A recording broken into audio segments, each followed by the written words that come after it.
किरण जी, क्या माहौल है आजमगढ़ और रामपुर में? अब जब वोटिंग हो गई है तो क्या आपका आकलन कहता है आजमगढ़ रामपुर में क्या हुआ? वोटिंग कम हुई और काफ़ी कुछ टर्बुलेंस रहा चुनाव के दौरान। तो क्या माहौल है रामपुर और आजमगढ़ में? बिल्कुल, देखिए वोटिंग जो है वो 50% के अंदर ही रहनी है।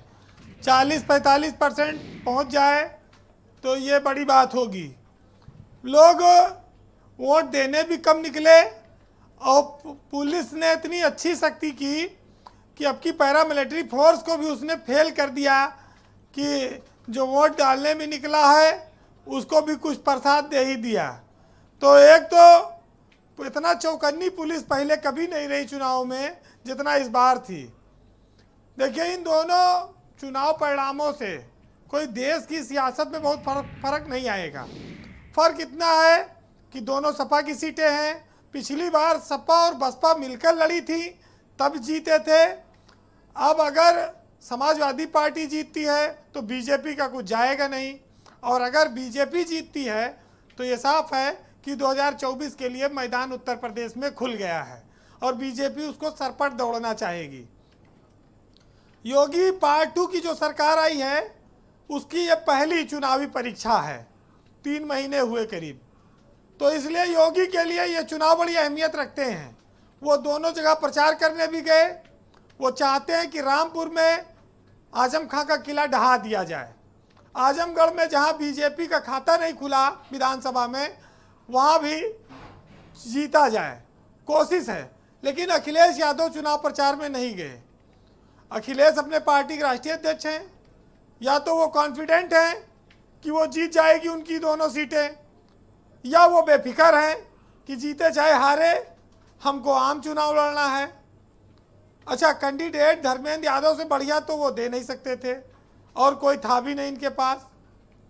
और बीजेपी ने पहले भी निरहुआ को दिया था, अब की फिर निरहुआ है। और गाना उसका इतना तगड़ा गाना गाया, एक टिकट तो बनता है भाई। अब ये नीरज जी चाहे जितना विरोध करें, देखिए टिकट गाना बढ़िया तो मस्त गाया रवि था। किशन को भी दिया। गाना तो बहुत चर्चित है, भोजपुरी में लोग बहुत पसंद करते हैं। निरहुआ सटल रहे, बड़ा नहीं, ये चर्चित वाला रहा, नहीं था वीरेंद्र जी, कोई है और ना? गाना था। कुल मिला के ये वाला नहीं था। गठबंधन जीता था। मायावती ने मुस्लिम प्रत्याशी दिया गुड्डू जमाली के रूप में। बीजेपी के लिए वैसे चांदी दे दी, लॉटरी लगा दी, रास्ता खोल दिया कि जाओ भाई, जो कुछ थोड़ा बहुत बचा है, अगर हाथ चला पैर चला के जीत सकते हो जीत लो। जितना वोट गुड्डू जमाली काटेंगे वो समाजवादी पार्टी काटेंगे। मतलब जो बचा नींबू निचोड़ लो, अंतिम बूंद। हाँ, अंतिम बूंद ही थी। अब इसके बाद जमाली भी तो मायावती ने निकाल दिया था, कोई लड़ने वाला मिला नहीं, तो फिर अब दोबारा उनको लाया। और उनको भी शौक है, उनको तो कोई ना, राजनीतिक आदमी को तो चुनाव लड़ने को मिला ये है। नीरज जी को इतना इतराज क्यों है कि गाना गाने वाले और फ्लैट बेचने वाले चुनाव लड़ रहे हैं? जैन साहब 25वीं सालगिरह मनाने जा रहे हैं, उत्साह में हैं और शादी अभी की? भी एकदम यंग हैं वो। ओके। तो जैन साहब के पास ऊर्जा भरपूर है और वो अनुभव भी जानते हैं। लखनऊ विश्वविद्यालय के सब छात्र नेताओं के साथ रहते हैं, तो उनको तो पता है कि ऊर्जा के साथ रहना है। ओके। ब्रजेश जी, इस चुनाव में वोटों का ध्रुवीकरण हुआ। जब वोट कम पड़ता है तो बीजेपी की धड़कनें बढ़ती हैं। बीजेपी को डर लगता है कि मुसलमान ज़्यादा वोट डाल गया, हिंदू का वोट कम पड़ा, चुनाव कहीं फिसल न जाए। आजम खां लगातार ललकारते रहे। वो जेल से 2 साल बाद छूटे हैं, वो सहानुभूति का वोट चाहते हैं। उन्होंने कहा हमको सताया जाता रहा, तमाम सारी बातें उन्होंने कही हैं। इस पर भी लोगों को ध्यान देना पड़ेगा। लेकिन आजमगढ़, जिसे आतंकगढ़ कहते हैं, जिसे आर्यमगढ़ कहा गया, बना देंगे तो अच्छा, योगी जी बोल क्या है कि इसका नाम बदल देंगे आर्यमगढ़, इसका कोई इम्पैक्ट है? देखिए, चमत्कार की कोशिश में है बीजेपी, और हिंदू मुस्लिम के बीच सीधा चुनाव हो रहा है। तो जो दौर चल रहा है उसमें अगर धर्म के साथ पैसे की मिलावट हो जाए तो चुनाव जीता जा सकता है। तो हो सकता है कि सुविधाओं पर तमाम सारी चीज़ें बिकती रही हैं, और जनता के लिए भी देखिए मौका, अगर जनता तो चाहती कि चुनाव 2-2 साल पे हो। कैसे? भाई एक तरफ राशन पानी मिल रहा है, अगर नकदीकरण भी मिलता रहा है समय समय पर तो अच्छी खासी आमदनी होगी, काम करने की जरूरत क्या है? बेच लो। बेच लीजिए। मुलायम कांसीराम का एक जमाना था जब इन्होंने मिले थे तो ये भाजपा को हरा दिए थे। एक उन्होंने संघर्ष से पार्टी बनाई थी, अब वो बीजेपी के सामने टक्कर देने की स्थिति में दोनों पार्टियां नहीं हैं। बीजेपी एक बहुत बड़ा जहाज बन चुकी है, डेडिकेटेड वोट हैं। लगता है कि देखिए अभी इन्होंने जसवंत सिंह को निकाल दिया था विधान परिषद के चुनाव में, और एक दिन पहले निरहुआ के साथ जसवंत सिंह उतर गए मैदान में, पार्टी में शामिल नहीं किया।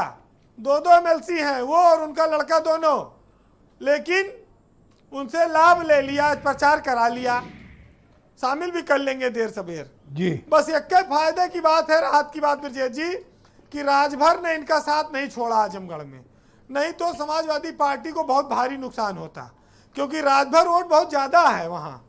और यही वजह है कि अखिलेश यादव 50-50। अच्छा, आजम खां जीते तो क्या होगा और हारे तो?